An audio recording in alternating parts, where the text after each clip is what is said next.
Hello student, today in the lesson sector of the Indian economy where I will tell you the different type of the activities on the terms of employment condition. So here I will tell you about the organized sector and unorganized sector. As you have seen in the book where the two example has been given, Kanta and Kamal. Kanta, which is working in the organized sector, means the job from 9 to 3 o'clock or 4 o'clock, whereas the Kamal, who is working from 8 am to 8 pm. This is a long working hour job, and where I will tell you if the conditions are very regular and very positive, so it is the organized sector, and if the negative conditions are there in the activities, so it is called the unorganized sector. यहाँ पर आपको मैं बताता हूँ कि कौन कौन सी ऐसी कंडीशन हो सकती हैं ऑर्गेनाइज सेक्टर में और अनऑर्गेनाइज सेक्टर में। सबसे पहली बात होती है कि रेगुलरिटी ऑफ जॉब दिया जाता है, और रेगुलरिटी इसमें तभी बन पाती है जब इसमें अपॉइंटमेंट लेटर मिलता है। दूसरी बात होती है कि एश्योर्ड वर्क होता है। एश्योर्ड वर्क का मतलब होता है कि काम निश्चित रूप से दिया जाता है इसमें, और इसमें किसी प्रकार की कोई भी कन्फ्यूज़न नहीं हो पाती है। दूसरा सबसे इम्पोर्टेंट चीज़ है रजिस्ट्रेशन बाय द गवर्नमेंट। यदि कोई एक्टिविटीज़ अगर पब्लिक सेक्टर में नहीं भी हो रही है, अगर वो प्राइवेट सेक्टर में हो रही है, तो वो गवर्नमेंट के द्वारा रजिस्टर्ड है, तो यानी कि गवर्नमेंट यहाँ पर पूरी तरीके से टेक केयर कर रही है, पूरी तरीके से मतलब यहाँ पर निगाह रख रही है, सुपरविज़न कर रही है, तो यहाँ पर कोई भी ऐसी प्रॉब्लम होने की गुंजाइश नहीं रहती है। इसके अलावा जो सबसे अच्छी बात है किसमें, ऑर्गेनाइज सेक्टर में, कि यहाँ रूल्स एंड रेगुलेशन बहुत अच्छी तरीके से स्ट्रिक्टली फॉलोड किए जाते हैं। उसका सबसे अच्छा एग्जाम्पल होता है कि यहाँ पर बहुत सारे एक्ट बने हुए हैं। सबसे पहला एक्ट है फैक्ट्री एक्ट, जो कि 1948 में बना था इंडिया में, बट 1987 में इसको अमेंड कर दिया गया था, यानी कि इसको रिफॉर्म कर दिया गया था। तो इसमें ऐसे बहुत से सुधार किए गए थे जिसमें वर्कर्स जो कि काम करते हैं उनको जो भी फैसिलिटीज़ दी जाती है, जो भी मेडिकल फैसिलिटीज़ दी जाती हैं, जो भी हेल्थ फैसिलिटीज़ दी जाती हैं, वो सारी इसमें देने के लिए कंपनियां बाध्य होती हैं वर्कर्स के लिए। दूसरी सबसे इम्पोर्टेंट एक्ट होता है मिनिमम वेजेस एक्ट, जहां पर 1936 में इंडिया में बना था, ये ब्रिटिशर्स गवर्नमेंट के समय पर। इसमें ये चीज़ सबसे अच्छी देखी जाती है कि यहाँ पर जो मिनिमम वेजेस एक्ट में जो मतलब गवर्नमेंट की तरफ से टर्म्स एंड कंडीशन दी जाती हैं, उसमें कंपनी चाह कर भी इनको मिनिमम वेजेस एक्ट के नीचे से मतलब उसके और बिलो से इनको वेजेस नहीं ऑफ़र करेगी, बल्कि ऐसी कंडीशन में उनके ऊपर कार्रवाई भी की जा सकती है। इसके अलावा है payment of the gratuity act. ये एक ऐसा एक्ट है जो कि 1972 में इंडिया में बहुत स्ट्रिक्टली फॉलोड किया जा रहा है, और इसमें सबसे अच्छी बात होती है कि इसमें हर महीने मतलब हर साल 15 दिन एक्स्ट्रा जोड़े जाते हैं उस एम्प्लॉइज़ की सैलरी के साथ, और ये जो होता है ये लगातार चलता रहता है, और ये तब पूरा हो पाता है जब कोई कर्मचारी या जो कोई वर्कर होता है वो रिटायर हो जाता है, तो उसको at the time of retirement he will get all the gratuity fund when he is completing his job. और इसके अलावा प्रोविडेंट फंड भी होता है, जो कि मैंने यहाँ पर नहीं लिखा है, वो भी ऐसी कंडीशन में दिया जाता है। इसके अलावा शॉप्स एंड एस्टेब्लिशमेंट एक्ट, जो कि 1958 में शुरू हुआ था, और इसमें सबसे अच्छी बात होती है शॉप्स और एस्टेब्लिशमेंट एक्ट। इसमें दो चीज़ें अलग अलग आप देख पा रहे होंगे। शॉप्स में वो सारी हल्की शॉप्स आती हैं, जैसे कि छोटे से स्मॉल वेयर हाउस होते हैं, छोटे से स्मॉल स्केल इंडस्ट्रीज़ होती हैं, या फिर छोटी शॉप्स होती हैं, या फिर होल सेलिंग की शॉप होती है, तो ये सारी चीज़ें उसमें आ जाएंगी। एस्टेब्लिशमेंट एक्ट में वो सारी चीज़ें आ जाएंगी जो हैवी मतलब एस्टेब्लिशमेंट एक्ट के अंतर्गत आ जाएंगी, जैसे कि होटल है, रेस्टोरेंट है, मोटेल्स हैं, या फिर आपके सिनेमा है, थिएटर है।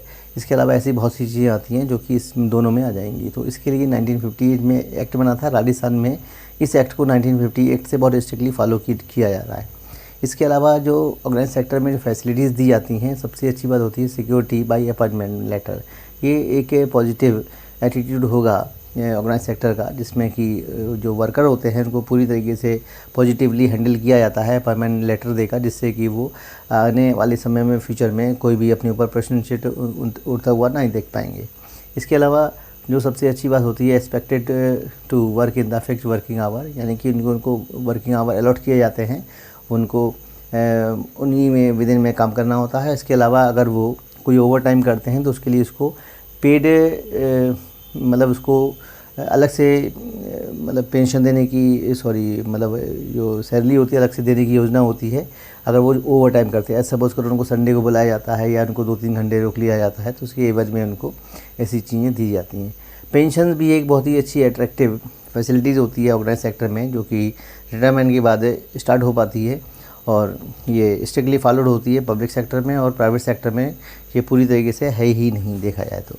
इसके अलावा अदर बेनिफिट क्या हैं? पेड लीव मिलती है इसमें, हॉलीडेज़ मिलते हैं, पेमेंट होता है, प्रोविडेंट फंड जो कि मैंने आपको बताया था रिटायरमेंट के समय में मिलता है, और मेडिकल बेनिफिट भी इसमें मिल जाते हैं। जैसे कि जो कांता है उसका एग्जांपल दिया गया है कि वो एक ऑफिस में काम करती है और 9 से 3 बजे तक के बीच में उसकी ड्यूटी होती है, और वो जो भी काम करती है उसमें उसकी रेगुलरिटी होती है, उसका फिक्स वर्किंग आवर होते हैं, उसका फिक्स वर्क होता है, सबसे बड़ी बात होती है ना।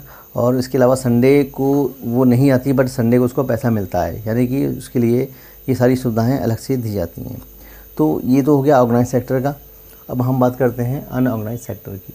इसमें पहली बात तो देखी जाती है कि रेगुलरिटी नहीं होती है किसी काम की। दूसरी बात, अनिश्चितता होती है जॉब की, कभी भी आपको जॉब से निकाला जा सकता है या आपकी जॉब स्वयं से जा सकती है अगर आप कोई छोटा मोटा कारोबार कर रहे हैं तो। इसके अलावा स्मॉल स्केल और स्कैटर्ड यूनिट होती हैं जो कि पूरे इंडिया में फैली हुई हैं, जिसमें गवर्नमेंट का कोई भी कंट्रोल नहीं है। सबसे बड़ी बात ये होती है, क्योंकि जो नॉन कॉर्पोरेट सेक्टर है वो पूरे इंडिया में 50% से भी ज़्यादा क्षेत्रों में पाया जाता है, जो कि 50% के बराबर लोगों को एम्प्लॉयमेंट भी देता है, लेकिन वहाँ पर गवर्नमेंट का कोई स्ट्रिक्टली कंट्रोल नहीं है, कोई रिस्ट्रिक्शन नहीं दिया गया है। इसके अलावा रूल्स और रेगुलेशन की बात कर लेते हैं हम, तो यहाँ पर बहुत मुश्किल से ही ये रूल्स और रेगुलेशन फॉलो हो पाते हैं, और यहाँ पर जो जॉब देने वाले होते हैं वो कम से कम पैसे में, जॉब में, वेजेस में एम्प्लॉइज़ को अपॉइंट करते हैं, और कोई भी अपॉइंटमेंट लेटर नहीं मिलता है, सबसे अहम बात है। और इसके अलावा ओवर टाइम में अगर करवाते भी तो उसके लिए कोई प्रोविज़न नहीं होता है, कोई इसके लिए शेड्यूल नहीं होता है, बल्कि उनको लंबे समय तक काम भी करवाया जाता है, और सैलरी का भी कोई फिक्स ड्यूरेशन नहीं होता है। इसके अलावा उनको कभी भी जॉब से बाहर निकाला जा सकता है, और जॉब जो होती है वो डिपेंड करती है उस व्यक्ति के ऊपर, उस व्यक्ति की दया के ऊपर। सबसे अहम बात होती है, अगर वो आपके ऊपर दयावान बना हुआ है तो आपकी जॉब कंटिन्यू रहेगी, अदरवाइज़ आपको कभी भी जॉब से बाहर निकाला जा सकता है। इसके अलावा टाइप्स ऑफ जॉब इसमें जो हो सकते हैं वो स्मॉल जॉब्स हो सकते हैं। इसके अलावा स्ट्रीट सेलर हो सकते हैं, रिपेयर वर्कर हो सकते हैं, फार्मर हो सकते हैं, जो कि लेबर को हायर करते हैं और इस तरीके से वो अपना काम चलाते हैं। जैसे कि कमल को आप देख पा रहे होंगे कि किसी वो टेलीकॉट या किसी तो कपड़े की दुकान में काम करता है, वहाँ पर वो उसका जो टाइमिंग है वो 12 घंटे से भी ज़्यादा का है, और वहाँ पर उसकी जाने का समय तो फिक्स है, बट आने का समय इसका फिक्स नहीं होता है, और उसको संडे को भी बुलाया जाता है। इसके अलावा उसको कोई लीव नहीं दी जाती है, त्योहारों में उसको जो छुट्टी मिलती है उसका कोई पैसा नहीं मिलता है। इसके अलावा और भी मतलब उसको प्रॉब्लम फेस करनी पड़ती है। सपोज़ करो अगर उसको कोई एक्सीडेंट हो गया है तो उसको कोई मतलब बेनिफिट नहीं दिया जाएगा। अगर वो जॉब से निकाल दिया जाता है तो उसको कोई भी पेंशन नहीं मिलेगी, कोई भी रिटायरमेंट प्रोविडेंट फंड नहीं मिलेगा, कोई भी ऐसा इक्विटी फंड नहीं मिलेगा। ठीक है ना स्टूडेंट। तो ये सारी जो प्रॉब्लम्स होती हैं इन दोनों मतलब जो एक्टिविटीज़ होती हैं ऑर्गेनाइज सेक्टर और अनऑर्गेनाइज सेक्टर में, तो एक में तो बेनिफिट हम देख पा रहे हैं और एक में प्रॉब्लम देख पा रहे हैं। लेकिन ऐसा नहीं है कि ऑर्गेनाइज सेक्टर बहुत अच्छी तरीके से काम कर रहा है और अनऑर्गेनाइज सेक्टर पूरी तरीके से एक तरफ हो गया, एक तरफा नहीं हो गया, बल्कि ये इकनॉमी का बेसिस है। और अगर ये हटा दिया जाएगा तो 50% से ज़्यादा लोग बेरोजगार हो जाएंगे और वो सड़कों में आ जाएंगे। लेकिन सरकार इन पे ध्यान नहीं देती है। मतलब एक्ट तो बने हुए हैं, रूल्स रेगुलेशन भी बने हुए हैं, बट सरकार का इसमें कोई खासा नियंत्रण नहीं है। ठीक है, तो ये दोनों एक्टिविटीज़ हैं। अब इसके बाद हम लोग जो बात करेंगे कि प्रोडक्शन कैसी किया जाए इन वर्कर्स का जो कि अनऑर्गेनाइज सेक्टर में काम करते हैं। अगर वो काम करते हैं तो काम से तो उनको निकाला नहीं जा सकता। तो ऐसे कौन कौन से उपाय हैं, जैसे ये मैंने आपको थोड़े बहुत उपाय यहाँ पर बताए हैं।